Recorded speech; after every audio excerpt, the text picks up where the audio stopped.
Seguimos en Punto de Partida, nos visita Alejandro Giraudo, investigador del CONICET, científico, para charlar sobre un tema central en la agenda ambiental, en la agenda social. Hablamos del cambio climático. Recientemente, este año, se han disparado distintas noticias, hemos conocido distintas noticias en el hemisferio norte, particularmente lo llamativo, las temperaturas en Siberia, 40 grados, pero también cambios climáticos y de temperaturas muy fuertes en España, en Portugal, en Escandinavia. Alejandro, bueno, tener esa referencia, pero también tener en cuenta lo que sucede acá, ¿no?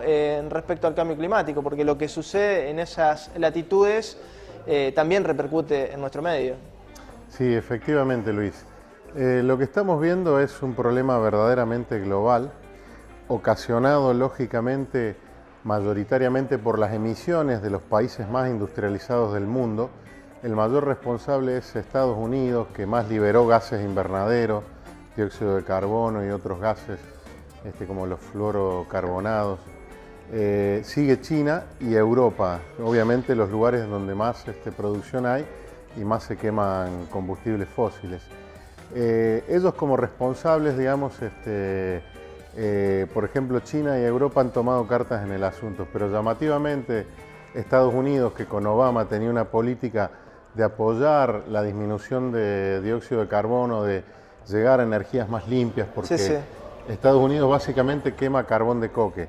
Esa política cambió radicalmente cuando asumió Donald Trump, con lo cual no solo que está diciendo que el cambio climático no existe, a pesar de que se le quemaron ya más de 100.000 hectáreas en California, con más de 1.000 casas y edificios quemados. ¿Y por qué se produjo 11, 12 personas? Y porque básicamente, como vos estás diciendo, se están dando en el hemisferio norte, que en este momento es verano, las temperaturas más calientes en 50 años.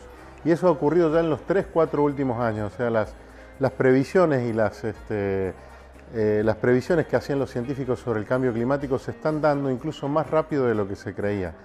Y bueno, la temperatura puede aumentar entre 2 y 3 grados y puede llegar hasta 7, 8 grados en promedio, lo cual obviamente trae muchos problemas. Uno de ellos es que se producen grandes incendios, muere gente por el calor, cambian las enfermedades que empiezan a avanzar sobre los lugares templados, cambian los sistemas productivos por completo, cambia el ciclo del agua, va a haber lugares con mucho más lluvias e inundaciones como pasa en Santa Fe y va a haber lugares con mucho más sequía y hay eventos climáticos más extremos.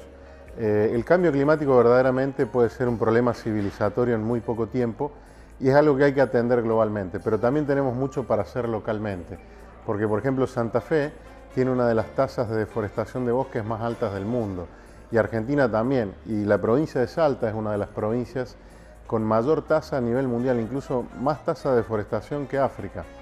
Y los bosques son atenuadores del clima, fijan carbono en grandes cantidades y además son reguladores de la economía del agua. No quiero dejar de tratar lo que está pasando actualmente, pero digo, para volver luego a la realidad santafesina, si uno piensa en la forestal, en el modelo la forestal, todavía hay gente que lo reivindica, ¿no? Con lo que sucedió en la cuña boscosa, con la desaparición virtualmente de todo el quebracho, de todo ese gran capital ambiental que teníamos los santafesinos.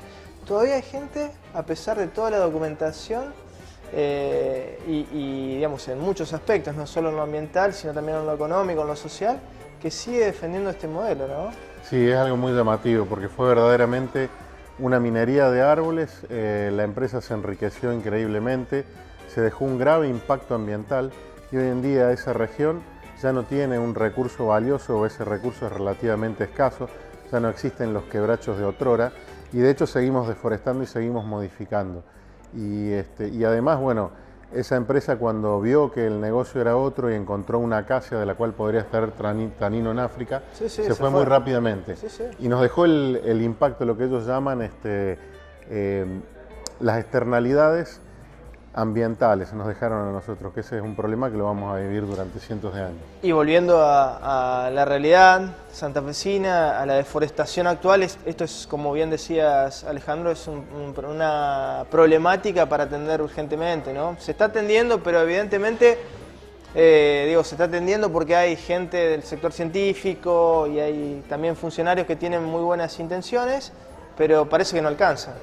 Claro, efectivamente no alcanza porque yo creo que en el caso de los bosques se han desmantelado bastante las estructuras de control. En general también quienes modifican los bosques, como pueden ser por ejemplo la agricultura extensiva, son sectores de poder que en general no se someten a las leyes. Y por ejemplo, parte de la cuña boscosa se está quemando como leña para las grandes industrias del polo aceitero de Avellaneda, por ejemplo. Claro, claro. Y ahí tenemos un problema, digamos, que es, bueno, verdaderamente los impactos sobre el ambiente repercuten en toda la sociedad. Yo hablaría de problemas socioambientales. Y el cambio climático, la deforestación, el mal uso de la tierra, la compactación del suelo que después agrava las inundaciones, como está ocurriendo en gran parte de Santa Fe, empiezan a provocar también migraciones desde esos lugares rurales hacia las ciudades. Después las ciudades como Santa Fe, Rosario o el mismo Buenos Aires se ven abarrotadas de gente que verdaderamente no sabe qué hacer y que podría haberse quedado con algún modelo productivo alternativo en su zona. Y recién hablaste de crisis civilizatoria, quizás es una síntesis adecuada, ¿no?, para tratar esta temática. Y sin dudas, porque fíjate vos que al cambio climático se le suma una crisis ambiental bastante grave, en donde se está perdiendo mucha flora y mucha fauna y está habiendo extinciones masivas, casi tan importantes como las extinciones de los dinosaurios. También sumamos una crisis de pobreza. Si bien los humanos obtenemos más riqueza de los recursos que nunca en la historia de la humanidad, esa riqueza está muy mal repartida, con lo cual tenemos una gran parte de la gente que no tiene lo mínimo y una pequeña proporción que tiene muchísimo. Entonces, aunque hemos avanzado científicamente, posiblemente no lo hemos hecho éticamente y políticamente lo suficiente como para empezar a tomar esos problemas en serio, ¿no? Claramente no se ha traducido en un bienestar generalizado, ¿no? No, en realidad tendría que haber democracias más integrales, en donde los poderes estén más repartidos. Yo creo que estamos viviendo una época de concentración de enorme poder en sistemas económicos, en ciertos sistemas políticos, en complicidad con sistemas económicos e incluso en sistemas de información que se utilizan. O sea, hay un tándem entre esos tres poderes, la política, la economía y la información, para beneficios, bueno, que en muchos casos no tienen que ver con el bienestar y les importa muy poquito los temas climáticos, los temas ambientales, incluso la equidad en la distribución de los recursos. Pensando en el futuro, ¿no? El panorama es realmente muy complejo, pero ¿qué podemos hacer para atenuar o mejorar las situaciones ambientales? Yo creo que la educación es algo muy importante, pero una educación, digamos, generando ciudadanos informados a todos los niveles. Por suerte la Argentina tiene una educación gratuita, laica, que llega hasta la universidad y eso hace que tengamos todavía buenos técnicos, buenos científicos y gente que puede aportar a la solución del problema. Pero el sistema educativo tiene que estar mucho más en relación con el sistema político como tal vez era antes y con la sociedad. Y de esa manera, digamos, yo creo que tenemos que participar todos desde la sociedad, la política, la economía, la cultura, y cada uno tiene que aportar sus cosas, si no es como que no va a haber una solución rápida y la necesitamos, y es algo por lo que todos tenemos que luchar. Y lo que haría falta, yo creo que como pasó tal vez en la Segunda Guerra Mundial o en otros momentos donde ocurrieron grandes tragedias humanitarias globales, momentos drásticos, hacen falta estadistas que se unan para ver el beneficio global y que se dejen de mezquindades. Incluso eso obviamente tienen que liderarlo los países más poderosos de la Tierra, son los que más información tienen, sus científicos también están informados y hablan sobre el cambio climático, pero no son escuchados por los sectores de poder, ya sea tanto político como económico. Con algunas excepciones, yo creo que Europa está un poco más preocupada por los problemas ambientales, incluso llamativamente últimamente China está preocupada por los problemas ambientales, pero todavía, por ejemplo, tenemos a Estados Unidos boicoteando el protocolo de cambio climático, lo cual es muy grave. Y eso no puede perdurar. La gente tiene que, con una democracia integrada, informada, votar en consecuencias y verdaderamente votar por líderes que tengan sensibilidad ambiental y social como necesitamos. La paradoja de Estados Unidos es que su economía está creciendo, pero el costo, las externalidades, como bien planteaste, tarde o temprano van a llegar. Sí, sin duda, ellos consumen una enorme cantidad de recursos.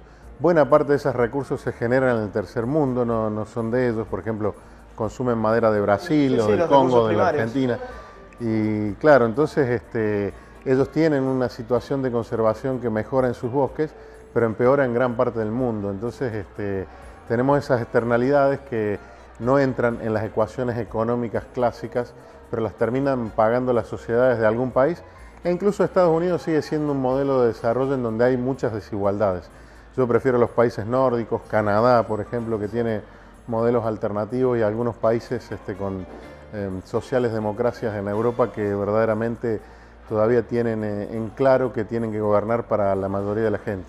Alejandro, gracias por estos minutos. Desafío enorme desde Argentina, ¿no? Desde Santa Fe, claramente, más allá de lo que sucede en el mundo. Gracias Luis, y esta es una lucha que no tenemos que abandonar, la tenemos que seguir siendo.